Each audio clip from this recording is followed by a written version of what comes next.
It's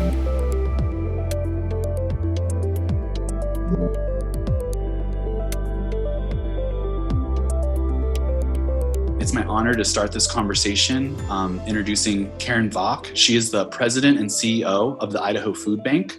Thank you so much, Karen, for joining us, and look forward to your presentation.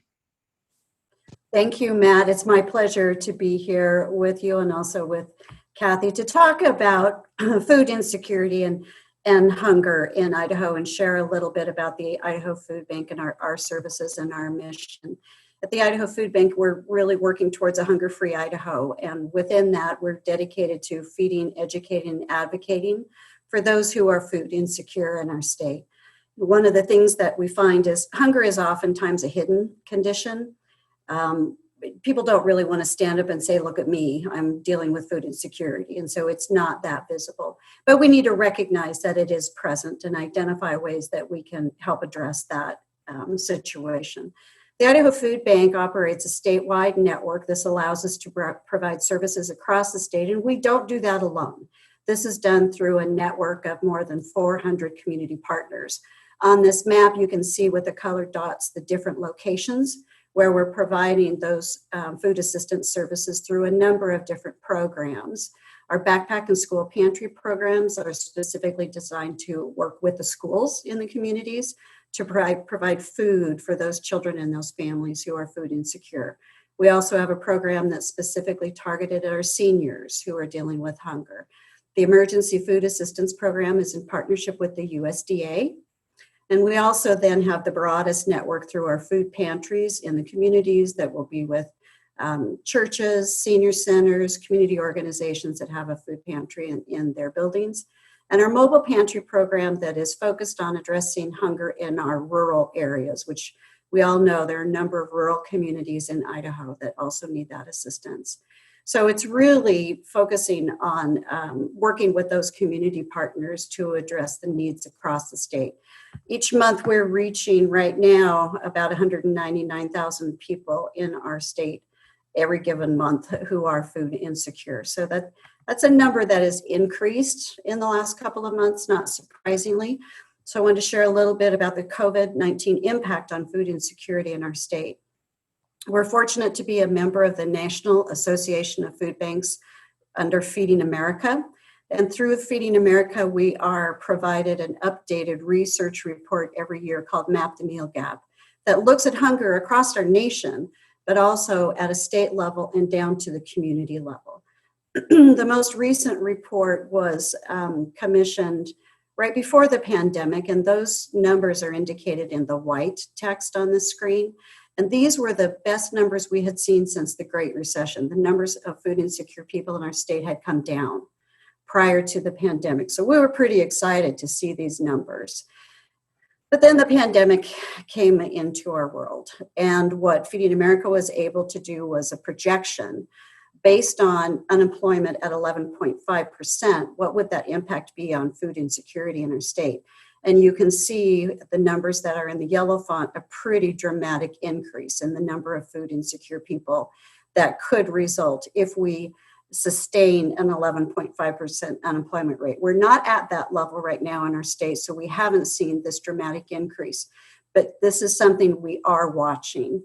What we have done, because we have seen an increase of food insecurity in our state, we have increased our food distribution support by 30% to address that need. I also wanted to share a little bit of information about who is it that finds themselves in this food insecure condition, because like I said, it's mostly a hidden problem, and I think there's just sometimes a lack of information to understand. So this slide shows that, again, overall, what the food insecurity looks like at 189,000 pre-pandemic, 10.8%. But on the right-hand side, it gives us a look at how this relates to income level. That 49% that says below SNAP threshold, that's food stamps, right? So from an income level perspective, 49% of those who are food insecure do qualify for food stamps through the SNAP program. But there's another 51%. These are people are working. These are employed people. They're just not making enough to make ends meet. And this is not an uncommon story and something that I think we need to continue to be sensitive to. They may have had a specific condition, an unplanned car repair or a medical expense that's now cutting into that budget, and they don't have enough to make ends meet. So talking a little bit more about our response since COVID. Since April, as I said, we've increased our food distribution by 30%.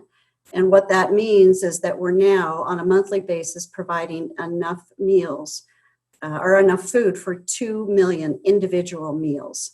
So that's a pretty significant volume of food. We also, because of the pandemic conditions, we shifted to a prepared food box distribution program.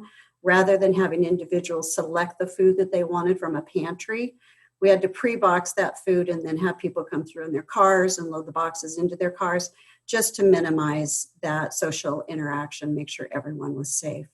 We've also been having to purchase more food than ever before in our history. We've been traditionally able to rely on the donated food from just amazing partners in our state who donate truckloads of food.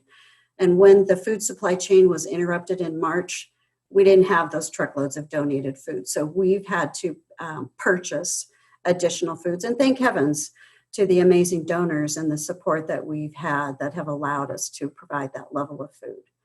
Very quickly, I also want to touch on the fact that it's about more than just food. We're really focused on health. We all know how integral food is to an individual and a family's health, and we can't lose sight of that as we're addressing food insecurity. Our 3 areas of focus are on nutrition, education, and community health. When we're focused on nutrition, that means we're paying attention to the types of food that we're providing people. We measure this by food categories, and 84% of the food that we distribute is nutritious food. And we continue to work on ensuring that we are providing nutritious food.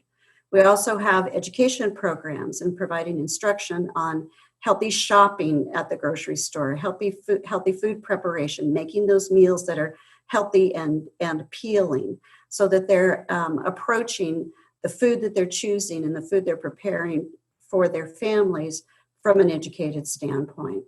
And then finally is our focus on the community health initiative. And this is really about that collaboration and partnering, making sure that we're working directly with those community leaders, with the community partners to identify what their needs are.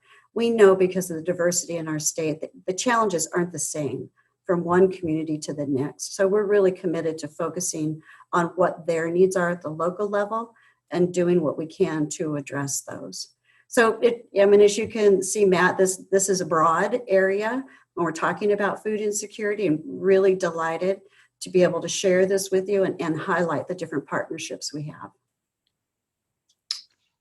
Awesome. Well, thank you, Karen, so much for sharing that kind of high-level overview and background around the Idaho Food Bank and the work that you do. It's pretty amazing to see, and might I add, very entrepreneurial, to be able to pivot and shift in that way and to be able to grow your production, your distribution rather, by 30%. That's amazing for anyone on this call that works with their own business. They can definitely understand that metric, and excited to get a little more into that.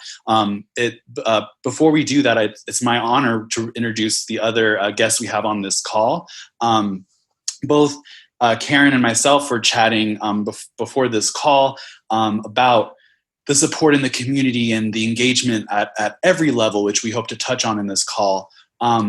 One that we both share in is a local staple in the community, and that's Albertsons Company. And so it's we both describe it, and I'm going to steal this term from you, Karen, if you don't mind, as an all-in partner. They're both a founding partner of Trailhead as an organization, as a founding partner of Trail Mix, which is the food product startup, which I hope you all will be able to enjoy as part of the food track as well. So with that, I'd like to introduce Kathy Holland with Albertsons. She's with Communications and Public Relations. So Kathy, if you could just give me a brief introduction. Welcome to the conversation. I know you were here for that presentation. Tell me a little bit about the work that you do with the food bank and how it relates to this conversation. Yes, thank you, Matt. And thank you, Karen, for sharing all that great information. with Albertsons, we are headquartered here in Boise and really continuing with the philosophy of our founder, Joe Albertsons, who started the company in 1939, of giving back to support the communities where our associates and our customers live and work, and wanting to make sure that we are helping provide for our customers so that they have the resources that they need. And we get the opportunity to partner with amazing, great nonprofit partners like the Idaho Food Bank. Two of our biggest areas of giving are hunger relief and education. So within our company, we see it as we've got food on the shelves. It just seems like a natural fit to help support local food bank partners across the state or in all the communities that we serve to help provide food to those individuals and families in need within our community. So we have worked with the Idaho Food Bank in various levels throughout the year, whether it be through our Fresh Rescue program, where we have food bank partners that are picking up leftover food at our stores on a regular basis, our holiday giving campaigns, our food drives, all the amazing partnerships and support that we give to the Idaho Food Bank so that they can help complete their mission by ending food insecurity within our community. It's amazing to me as closely as we work with Albertsons and other organizations in the community. It's really amazing to me how many things y'all are doing that I wasn't even aware of in this space alone.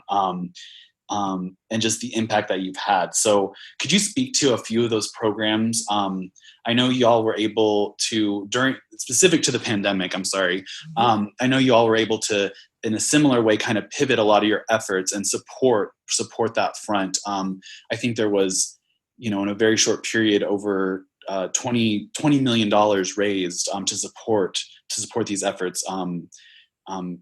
If you wouldn't mind sharing a little bit about that. Sure. Well, within our stores, we have a great opportunity where at the check stand, our customers can make a donation to help support various nonprofits. When the pandemic happened in March, we were able to pivot very quickly. Again, one of our number one areas of focus is hunger relief. So as we were hearing from our nonprofit partners, such as the Idaho Food Bank, that they were seeing a increase in need across the board and kind of a decrease in donations. As a lot of people were being impacted by the pandemic, there were more people in need. So we tried to pivot very quickly, run a campaign at our check stands called Nourishing Neighbors Community Relief, where again, customers could make a donation to help provide meals to students that were out of school, to seniors that maybe have a little bit more difficult time getting out of their home at this current time, or to individuals and families whose funds had been impacted by the COVID pandemic. So in all of our divisions, 14 divisions across Albertsons companies ran that same campaign, all to help support hunger relief efforts. Within our Intermountain division, our 88 stores, and we're kind of a smaller division, we raised over $2 million since the end of March, which is very exciting. And that's just one division. So we were able to help support school districts, local food banks in the various areas that we serve, senior centers, Meals on Wheels programs that were providing meals to seniors, daycare programs like Boys and Girls Club, things like that. And it was really exciting to be able to make that happen very quickly, where we were able to distribute those funds as they were coming in to get those to where they needed very quickly. And I'm very excited to share too that Albertsons Companies and the Albertsons Companies Foundation pledged an additional $53 million to help support those hunger relief efforts in the various communities that we serve across the United States. So that was a big impact that was made, and I'm very excited to say that I work for a company that realized that need was there and wanted to jump in and help right away. So we were able to see some changes quickly, got some great numbers back from our nonprofit partners of how they were able to take those dollars and put them to work right away to help feed families and individuals in our community. Wow. Yeah, that's phenomenal. And for an organization like yours, where, I describe you as, grocers to your core and really sticking to that mission, and to be able to help and support in that way is just really, really phenomenal. Karen, shifting back over to you, you mentioned something that stood out to me, and it was that you had to purchase more food than you've ever had during this pandemic. And I wonder if you can touch on that a little bit, as well as potentially just like the need. You mentioned there's a lot of folks, like this isn't correlated to poverty necessarily. There's so many people that fit into this category that I was shocked at when I learned.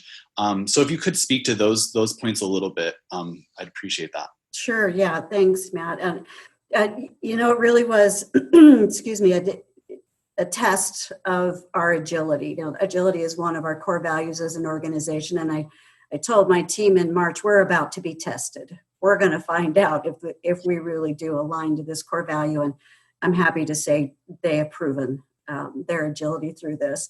But one of the early things we saw was that interruption in the food supply chain. I don't think any of us could have predicted that was going to happen, but it was significant and it was sudden. There was an immediate interruption, and suddenly that flow of donated food stopped.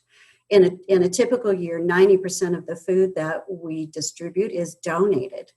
And these are truckloads of food. This isn't food drive food. These are truckloads of food.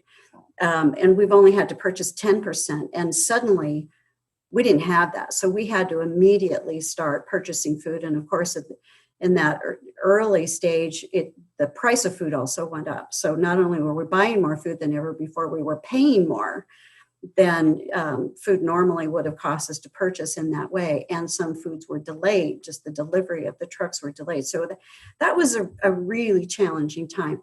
That was also when we were seeing communities like in Blaine County that were hit the hardest and first by the pandemic, and their food insecurity tripled overnight, the number of people who were needing food assistance. So, that's, of course, we were in contact with all of the local communities immediately where our partners are located to understand what were their needs on the ground. And we were identifying and addressing those high need areas first. But it was a real challenge. Now, I will also give credit to companies like Albertsons and our other food manufacturers and food companies in the state. They pulled what they could. And they did provide the truckloads of donated food they just didn't have the volume that we needed. So, it was a really challenging time to get through. How do we maneuver our way through this?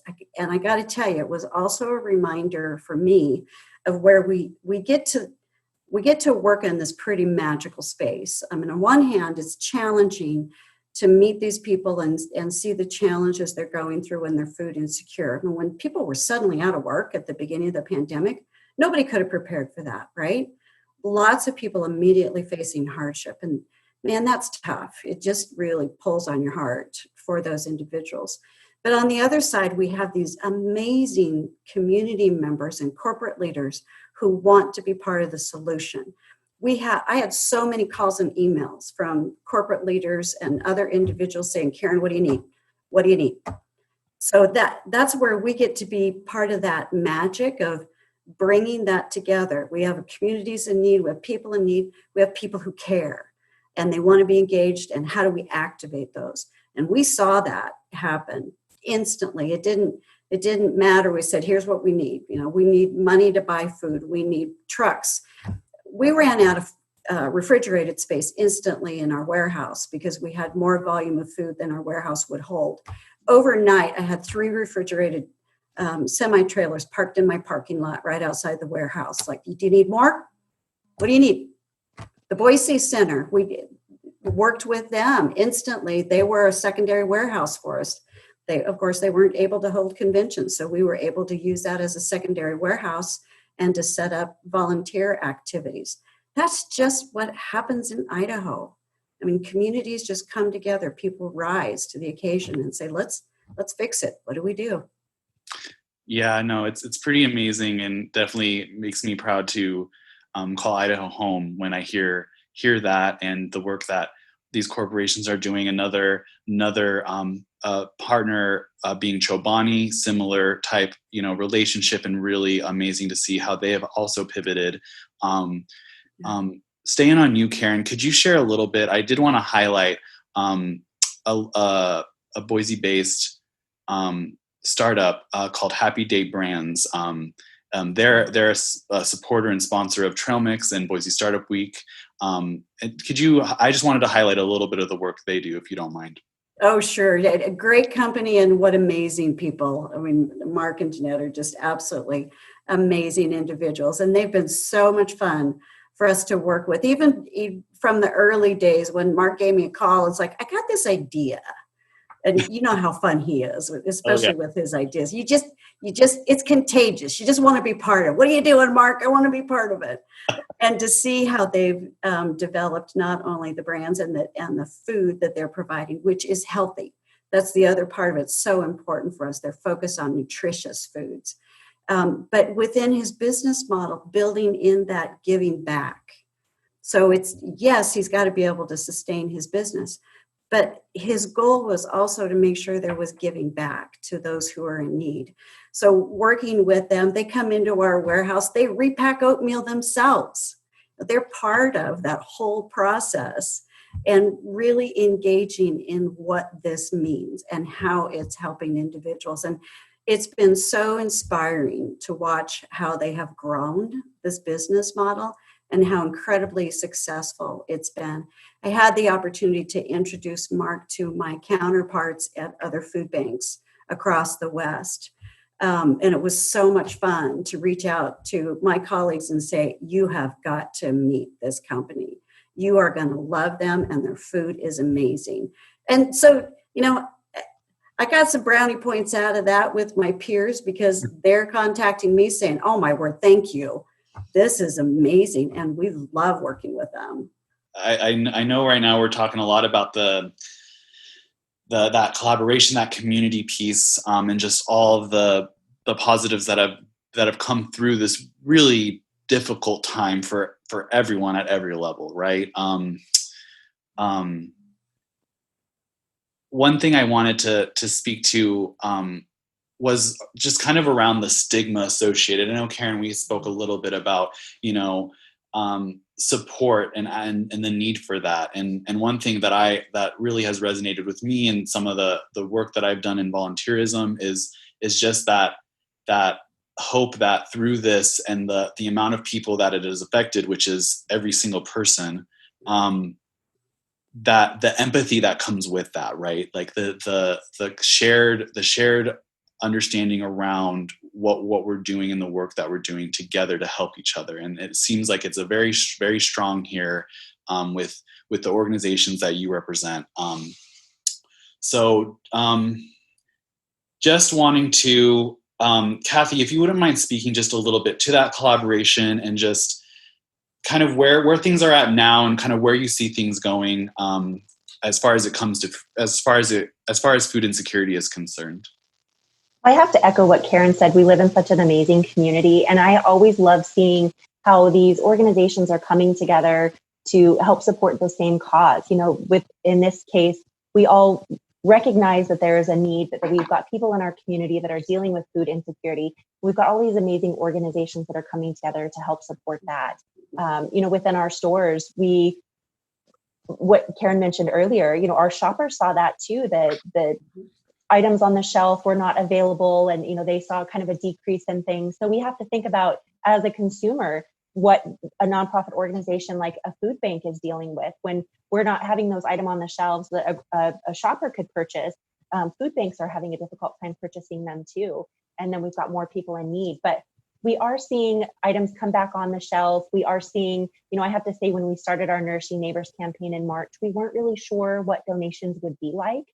Because there were so many people in need. We weren't sure what we would see coming in, and the community absolutely amazed me. And we continue to see donations coming in because they realized what the need was.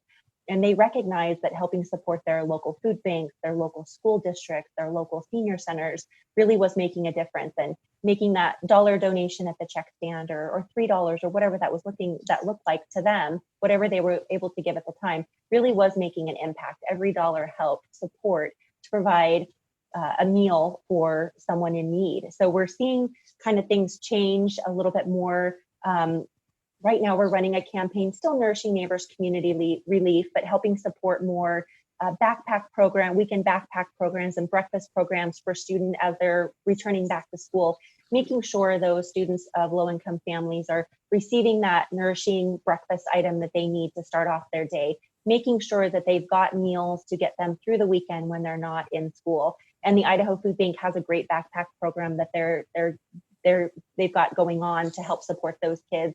And they're a recipient of a grant from our Nourishing Neighbors breakfast program, backpack program right now. So love seeing those dollars go to work within our community. And then we've got coming up during the holiday season, our holiday giving campaign, which again helps support local food banks, including the Idaho Food Bank, which helps customers can make a donation at the check stand to help provide a holiday meal for individuals and families in need. So we do a great donation with the Idaho Food Bank, which has become tradition every year, where we deliver those turkeys and mashed potatoes and rolls and stuffing to the Idaho Food Bank. And they quickly, and I mean quickly, get them out to their food bank partners to get those to families in need. And it's amazing to see the work that they do within our community, and love just being able to be a part of it and partner to help make it happen. Obviously, we're just here to support them, and they're really the ones that are making it happen, but love that we're able to do that and have that partnership. It really goes back to Karen sharing the mission, and it is very much shared across the board here as far as feed, educate, and advocate. And I hear a lot of those components in everything that you just shared, and it really, highlights the resiliency in our community, specifically around food insecurity. Before we wrap up our time here today, I wanted to highlight just a few other organizations that we work with in our community. One is an initiative that was started called the City of Good, and we'll highlight their website, and we'll also be speaking more in a panel discussion on that as part of Boise Startup Week, so be sure to tune into that. Additionally, I want to shout out Julie with an organization called Rolling Tomato. That was started here at Trailhead, actually, and I had met her probably about 5 years ago, and an amazing individual. And then her organization is Food Reclamation here in the Treasure Valley. So she partners with the Idaho. She partners with the local farmers markets and a variety of other organizations to collect any amount of food waste and redistribute it to shelters, the food bank, those in need. And it was really one of a unique organization to Boise and Idaho, and just really wanted to highlight a few of those initiatives on a more micro level, because we're talking, pretty high statewide, even nationwide, and just really highlighting across the board that advocacy through education and really trying to help fight food insecurity and food poverty in our communities. With that, and maybe Kathy, I can start with you. One thing I really wanted to kind of end with today is any kind of tangible takeaways around what can we do. If I could speak for anyone in the audience right now, this is a pretty heavy topic. I feel like it's warmed my heart a little bit around the positive work that has come through this, but seeing those stats and seeing that presentation that Karen shared, I was wondering if Kathy, you, and then Karen could just share with me any kind of tangible takeaways, like what can I do right now to help on this front. Well, yes, those stats are staggering, and it just makes you realize that there's so many people around us. Could be a neighbor, could be a family member that you may not even realize that may be struggling with food insecurity.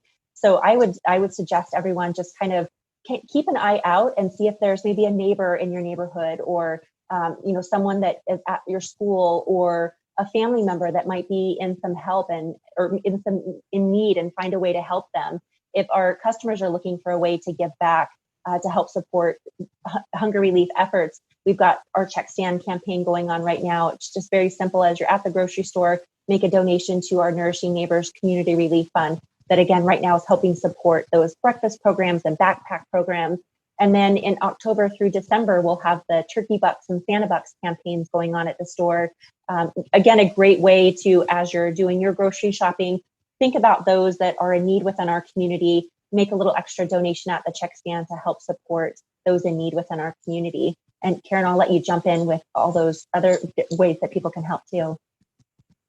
Sure. Thanks, Kathy. The easiest way would be to go to our website, idahofoodbank.org, and make a donation.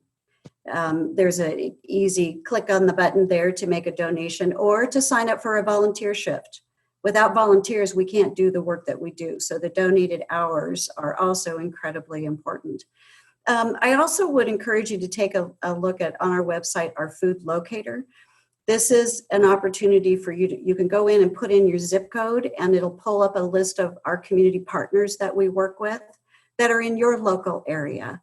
Reach out to those organizations too and ask what they need on the local level.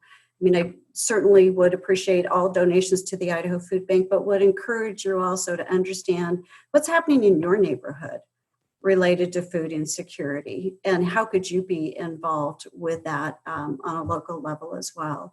You know, Matt, if I could, I wanted to also just share that one of the things I like to emphasize is the resiliency that comes from these efforts, and you've mentioned that word. It's so important. And I often tell people there's a reason we're called a food bank, and there may be a time when an individual needs to come and take a withdrawal from the food bank. But then they'll have an opportunity to make a deposit at another point and give back. And that's what makes all of this work. You never know when you might be in that time of need. And when you are so thankful that the community is there to support you. And there is that inherent sense then to be a part of that process and giving back and helping rebuild that resiliency. Thank you. Thank you, Karen. Thank you, Kathy. I don't really think there's much left to be said. I think ending on that note is really, really powerful. And I hope everyone on this call today can take that with them as they go about their lives, because it is so important to truly live in that way. So hopefully this is going to start a lot of great conversations as part of what we talked about today. And just thank you both so much for your time and for all the work that you do through your organizations. And yeah, just truly humbling to be on this call with you today.